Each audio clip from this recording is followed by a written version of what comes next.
Hello and welcome to the Daily Draft, where we take magic one draft at a time, and our opening is inspired by limited resources, I'm beginning to realize.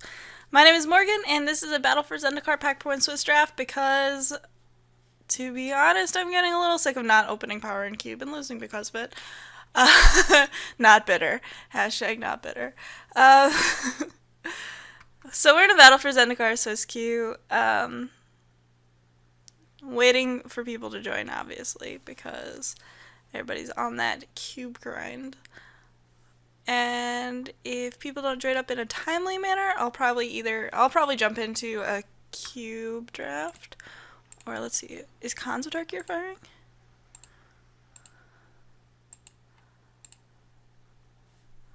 Oh man, give me a second. Hey, you go bots. Damn it. Alright, let's see how this Battle for Zendikar one is faring, though. Still nothing. That's so sad.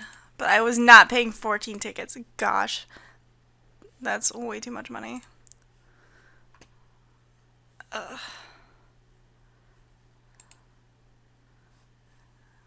If it had been a little bit faster. Alright, we'll see how the Battle for Zendikar queue is going. Alright, another person joined. There's hope. Although, since I do have the product for it now, I will jump into a Khan's Fate draft if it looks like it's going to fire. So, you have that to look forward to. I don't know why I'm, including this. Actually, I do, because I'm lazy about editing. But, it's interesting, I think. You never really see that in draft videos. LSV doesn't sit around dithering about what format to play. I hope LSV is watching this. The guy's great. And to be real, I'm watching, again, the Great British Baking Show while I'm waiting for this. So I'm not, dying for it to start. Except I sort of am, because got things to do today, man. Record more draft videos. What am I doing with my life? Recording draft videos, and it's awesome. That's what. It occurs to me that my, 2 minutes worth of rambling actually is not gonna do anything for you guys because, well, I put the format in the title. But, anyway. So here we've got a pretty typical Battle for Zendikar pack. There's a Benthic Infiltrator, an Outnumber, Shadow Glider, Calastria Nightwatch, Scythe Leopard, but I think we're just going to go with Breaker of Armies. Breaker of Armies is a big fat fatty, and that's what we love about him. And also his other qualities, like being a 10-8 for 8. That's efficiency right there. And making all creatures able to block him do it. So we're going to go ahead and take that. It keeps us open. We might even go green.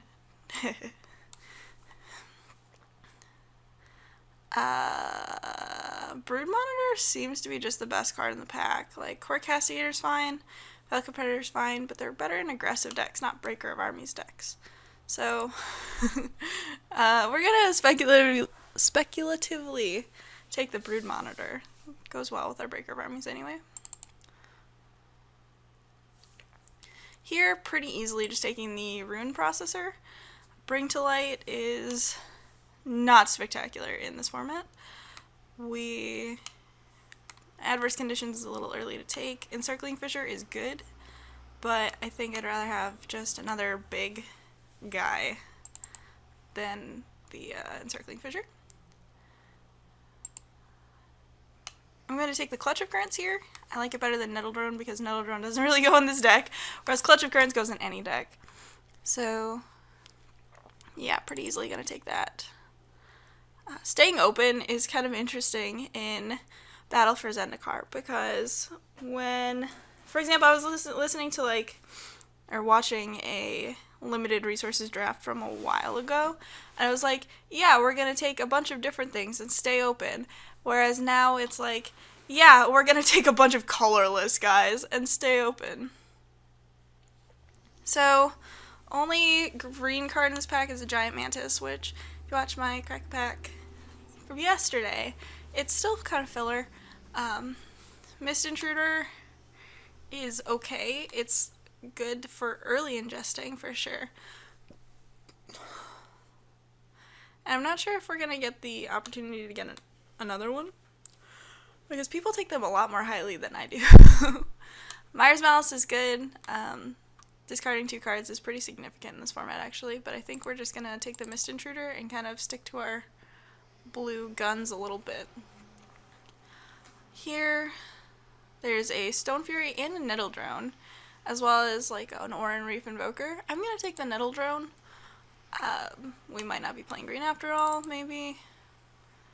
Who knows? But Nettle Drone going 6th pick is pretty indicative of whether or not the people that are passing to me are playing red, which doesn't appear that they are. Or maybe they just took like Touch of the Void and Rolling Thunder before I got to the Nettle Drone.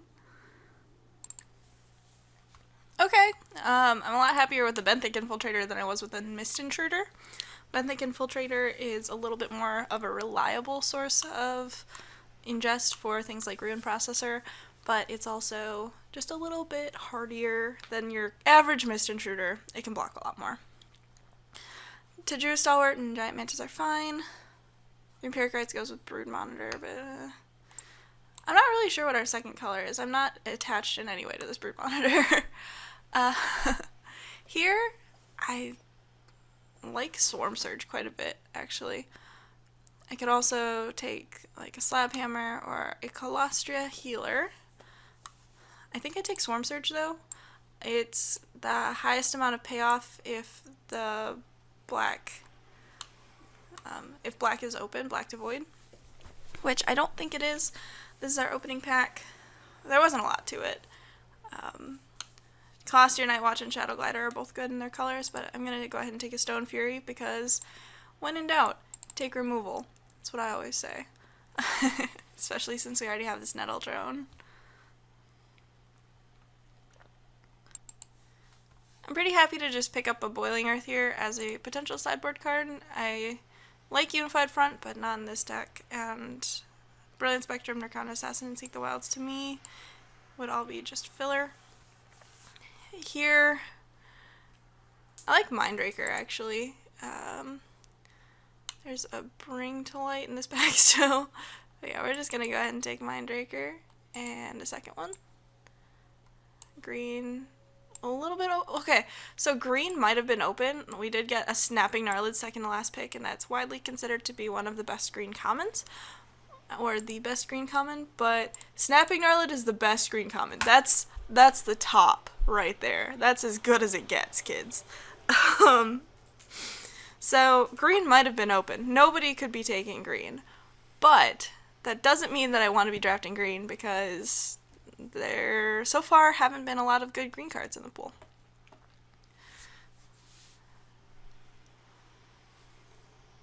So Herald of Kozilek and Fathom Feeder are both pretty good. The big question is whether I want to try to take advantage of Fathom Feeder and maybe get some use out of the Swarm Surge as well, or do I want to play a little bit safer and take the Herald of Kozilek? And I think that Fathom Feeder overall has a higher power level because it is an early ingester, it has Death Touch, so it can serve as removal when I need it to, but also late game it's a fairly good draw. So I'm going to go ahead and take the Fathom Feeder.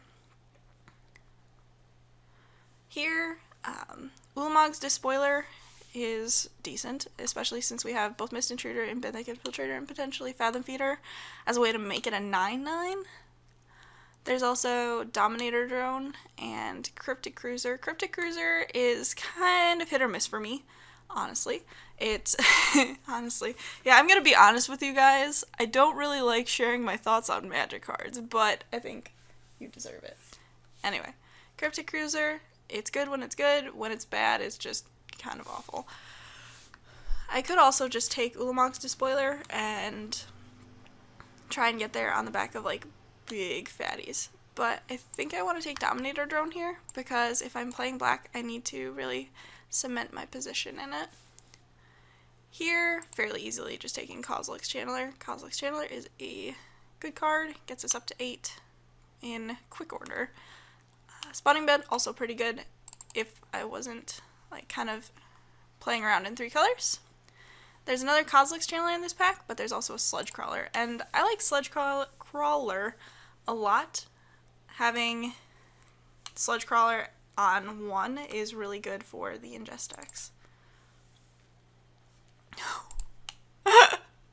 Okay, so we have Blight Herder here. Blight Herder is really good. I don't get it. When you cast Blight Herder, you may put 2 cards in your opponent's own from exile into their owner's graveyards. If you do, put 3 1/1 colorless Eldrazi sign tokens onto the battlefield. That's a lot of power. I also like Merc Strider quite a bit, but we're just going to go ahead and take Blight Herder because that card is pretty good. So we're going to put Nettledrone and Stone Fury in the sideboard for now. There's certainly a chance that we play it, but not yet. So here we've got Culling Drone and Incubator Drone as good colorless creatures. Culling Drone particularly is another source of ingest, but I'm going to go ahead and take the Silent Skimmer because that card is good on both offense and defense. I don't really particularly play with Goldraw's Overseer, but I think it's the best card in the pack. For our deck anyway, it is a 3/4 flyer, so I'm going to go ahead and take it and see where it gets us. I'm happy to take a Merc Strider here. Having Double Mindbreaker is getting less attractive by the minute. So I could take Vestige or like a Dispel. And I think I just take Vestige because the chances I play red are not minimal. I still have quite a few red cards that I think would be reasonable to play if I get the incentive / mana fixing. Here I'm taking Coral Helm Guide. I've got a couple big creatures that, you know, being able to sneak through would be pretty useful for. Spawning Bed Wield, which is nice. I like Spawning Bed quite a bit. It's especially good with Goldraw's Overseer. I didn't mention it before, but whenever a land enters the battlefield under your control, other creatures you control get +1/+0 until end of turn. If that land is a swamp, those creatures get +2/+0 instead. That's pretty good. We're going to take the Salvage Drone. Might play it. I don't know. We've got a lot of incentives for getting stuff in the exile zone. The one thing that kind of irks me about Goldraw's Overseer is, we got a Blister Pod instead of a Full Art land. Daggered. Is that it's other creatures and not just all like creatures you control, because would it be so bad if she pumped herself? I don't think it would. It's all this women in support roles nonsense.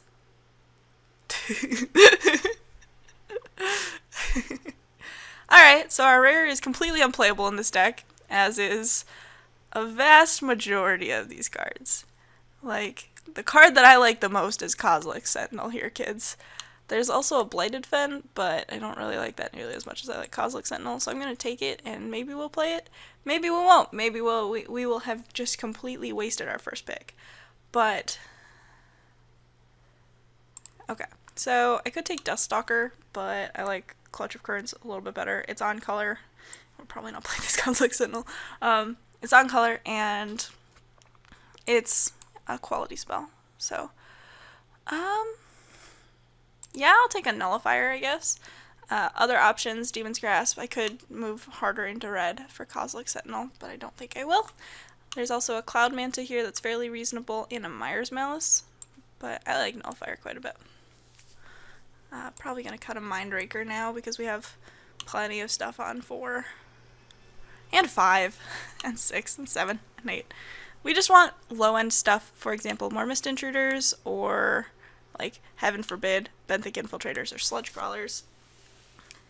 As it is right now, I'm probably going to be playing the Salvage Drone, and I can side it out in favor of, like, Nirkana Assassin if my opponent appears to be playing a lot of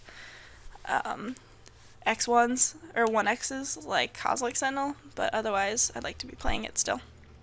Because I'd just like to give myself the maximum amount of cards in the exile zone for things like Ulamog's Nullifier and Blight Herder, because both of these require 2 cards to be ingested.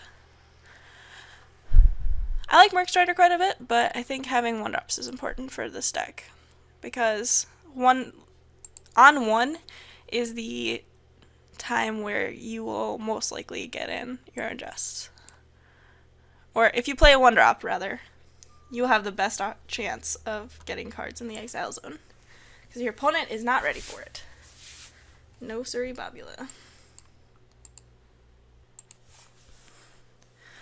I'm not excited about Royal Mage's Trick Dispeller Dutiful Return. I am pretty excited about this Blighted Cataract, though. So I'm going to take it and hope that I don't get punished for playing like 2 colorless producing lands. Here, pretty happy with the Cryptic Cruiser. It's another 4-drop, which is super awkward, but it is a 3/3, and it is a good way to use Benthic Infiltrator and just what? So I've got a lot more low end than I thought I would. So I think I just take another Clutch of Currents and plan on being super liberal with it. Yeah. Blighted Fen Wield. I'm not sure if I'm going to take it, but I'd rather have it than another Swarm Surge. Let's take a Colostrum I Watch and put it on my sideboard. Oh man. I like Kozilek Sentinel a lot. I don't think it gets enough love, but I'm not going to be playing it, but neither is my opponent. Ooh, Merc Strider. Alright, so I'm definitely going to play a second Merc Strider over the first Mindraker. I've gotten turn 4 Reclaiming Vines before. It's not fun. The person I'm playing can have the Kitesail Scout, or whoever I'm playing, yeah, have fun with it. Alright, now the big question is, do I have enough processing to want a salvage drone? It's a good question. I like how our token producers line up with Gul'Draz's Overseer, actually. Do I want a Mortuary Mire? Not particularly. Triple Clutch of Currents. This is gonna be so much fun. A double Merc Strider.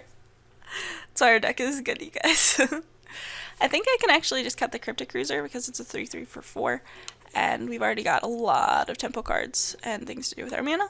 And I'm gonna keep the Salvage Drone because I want to. But also because I want 1-drops. That aren't Clutch of Currents, obviously. So hashing it out by Awaken cost, we're actually going to leave 1 Clutch of Currents at that end. And this is what our curve looks like, and it's pretty sweet. So I'm going to add some basics. It's a pretty even 8 and 8 split, and hopefully we don't get screwed over by these 2 colorless lands, but I think they're good enough to include.